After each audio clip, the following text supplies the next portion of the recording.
So the first part of a transition is where there's that inkling of, I need to go. Not sure. I think yes. Well, maybe. Well, I don't know. Well, this is okay. And you spin in that phase for a long time. And you might talk to some friends about it. You might not. It might be all an internal dialogue. But then, and then somebody goes, like, you say, well, I'm thinking about leaving. And somebody might ask you, I love when somebody asked me that when I was their career counselor, like, I'm thinking about leaving. It's like, how close are you to leaving? And that's impossible to answer, right? Because you don't know if you're an inch or a mile or, a continent away from leaving. You feel closer to that than other times, but you never really know how far you are away from leaving. Does that make sense as a phase? Mm-hmm. And that's true in any life transition, right? There's the thinking about the thing. There's a dissatisfaction that's sitting there. You spin on that. You spin on that. And then for me anyway, there was a trigger that put me in the next phase.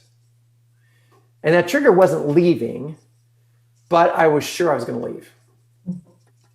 Now my brain shifted into architecting the leave. And that became more behavioral, became more in the world. I may not talk to my supervisor or talk to the people that matter in that, but I'm talking to friends and stuff going like, oh yeah, I'm out. Okay, so that's another phase of this thing. And where you're making it real.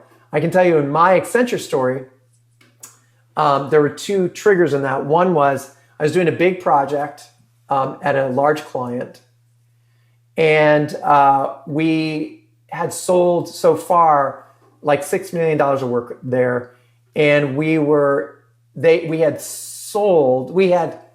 had promised a value-based deal for $80 million. So it was the biggest deal of my life. And then they fired the chief sales officer and put a new one in. And on the day we went in to sell the new chief sales officer, resell him on this project that was already committed to, Accenture dropped a $100 million contract with that client because it was a mutual thing that we were doing stuff for them, they were doing stuff for us. And we dropped a $100 million contract with them. So we took $100 million away from this chief sales officer on the day that I'm going to go in and try to resell this new guy on an $80 million project. We walked in, and you know the phrase, he walked into the meeting, sat down and said, really? And we're like, no, you need to separate the two things. This is going to generate revenue for you. This is going to and he just looked at us like, really? No. I remember walking away from that and getting on a call with, the partner that I was reporting to. And what came out of my mouth, I said, I don't have it in me to do this anymore. And that was my trigger.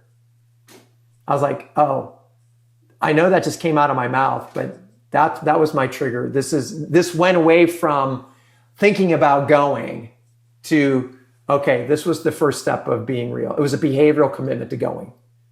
Now, I didn't leave for another 2 years after that, because for me, I kind of like to win the Super Bowl before I retire.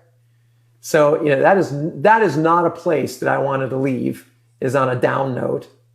So I stayed another 2 years, but waited for a project that I could say, oh, this was a huge success and I want to do that. But that was the architect. I knew I was gone. And then the second indicator with this, and I know you guys have probably heard the story, and if you haven't, that's for another time. But I went to a palm reader at a Renaissance festival. And she read my palms and she said, you're thinking about transition, aren't you? And I was like, yeah. Now, I'm not a big palm reader person, but I think like 10% of people who have crystals and palm reading and, talk to people in the past life and all that kind of stuff, there's like 10% of those people that have the juice. And so, yes. And then there's like 90% that have some juice or just are quacks. This person had the juice. Like the way she looked at me in the eyes and said, oh, you're going through a life transition. I was like, yeah. She's like, whatever you do next will bring you more wealth than you can imagine. I was like, the next day I went in and put in my retirement. So I was like, we're in. So weird, right? You guys know me well enough. It's like, oh yeah, Patrick goes to palm readers and decides his life decisions. I was like, no, I'm not that guy. But it was like, that was like, it was so definite. And so then it was architecting that. And it was about 6 months before I left, but I left. But that's that second phase, is now I'm architecting the thing. And I'm telling people, and I'm trying to figure things out. There was a severance package that they were working on and all that kind of stuff. So that's the second phase that you're like getting out. One of the things that was really important for me, and I think this is true with any life transition, whether it's positive or what you'd deem as negative, is to go through that phase with honor and respect for where I've been and for everybody in the game. Does that make sense? Mm-hmm. Honor and respect in that phase. And then, this isn't a phase, but it's a trigger. It's another gate. Then there's the day. For me, Accenture, there was the day that I left. It was February 10th, 2017. And so for these big life transitions, you remember the dates because they're that big. So now for you two, I don't know if your Accenture leave date was a date that you remember, but for me, 28 and a half years, that was worth remembering. Mm-hmm. But February 10th, 2017 was the day I left that. And then you're in the next phase. And then people go, oh, the next phase is the next chapter. It's like, bullshit, that's not the next chapter. The next chapter is like, I don't know what I'm doing, right? And so there's this next phase of trying to refigure out what you're trying to do. And for me, I left, people said, you need to write books. So I said, I'm going to write 5 books. Okay, it's 5 years later, I haven't started writing books yet, right? So part of this is like, okay, so the next part is figuring out what the next piece looks like. And then finally, after that phase, then there's the phase of, oh, I know what I'm doing now. Okay. So that was my Accenture leave story, but that's also a framework of, going through life transitions that we're going to go through today.